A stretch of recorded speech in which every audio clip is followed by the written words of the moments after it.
الرحمن الرحيم. الحمد لله رب العالمين والصلاة والسلام على رسول الله صلى الله عليه وسلم. آدي بدو مهسنتين إلهي بما هذه الشكر إسكاله نو سورة قليي إنان برنامج سدن أن قادنو ون ما أنت كوهشيني كان نصحيحني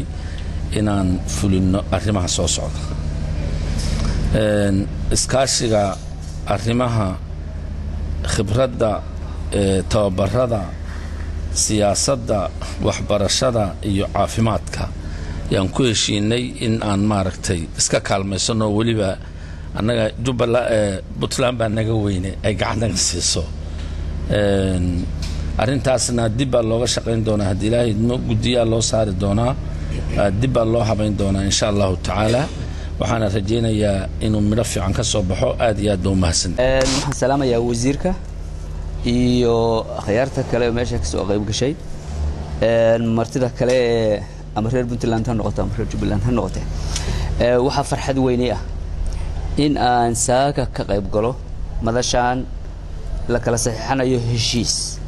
heshiisyadaas oo waxyaalaha ummaddu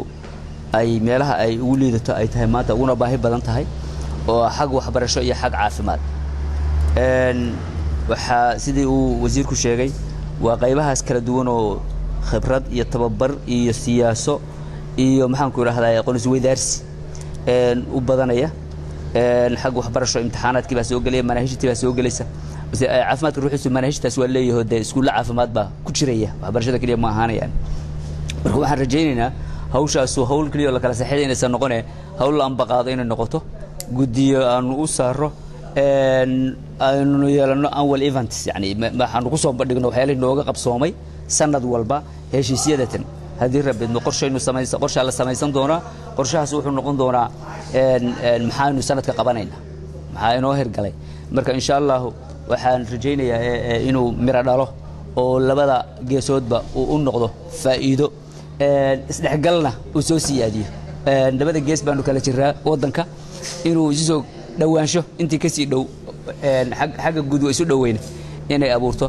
aad baan ugu faraxsanahay mar labaad inaan saxiixnay ma saakay waana mahadsantiin intii ka soo shaqeysay iyo inta maxaan ku raahdaa ku hawlanba aad baan mahadsantiin labada maamul oo ana magacay waxa la Cabdi Faarax Juxa la yiraahdaa waxaan ku sanadka ka ahay arrimaha waxbarashada ee maamulada iyo dawladda dhexe iyo sidii arrimaha waxbarashada iyo caafimaadka adeegga bulshada la isaga kaashan lahaa guud ahaan in la wada shaqeeyo marka waxa farxad ah inay labadan maamul oo labadii maamul ugu horeeyay federaalka ay maanta kala saxiixdaan iskaashiga adeegga bulshada waxbarashada iyo caafimaadka waxyaalo badan oo la isdheer yahay baa jira haddaba siyaalo badan baa loo wada shaqeynaya dhinaca siyaasadda iyo bulshada iyo isdhexgalka waxa soo dhammaan jiraan laakiin amuuraha u baahan in wax laga qabto waxbarashada iyo caafimaadka oo khibradana xogaa la isdheer yahay Puntland ay dhinacyada si fiican ay uga fariisatay waxaan rajaynaynaa inay noqoto mid sii xoojisa isdhexgalka labada bulsho waxna u tarta dadka shacabka ah si degdeg ah gudiyadii loo sameyn lahaa khibradaha iyo hawsha dabagalkeeda ka shaqeyn lahaa baan aad rajaynaynaa waxaan rajaynaynaa inay noqoto arrin aad u anfacda labada deegaan maamulada kalena ay iyaguna ku daydaan talaabooyinkaas oo kale oo iska kaashadaan waxa iska kaashan lahaayeen waxyaalaha qaar kood siyaasadaha iyo in laga riixo ay ka madax banaan yihiin baa fiican oo har loo wado marka aad baan ugu faraxsan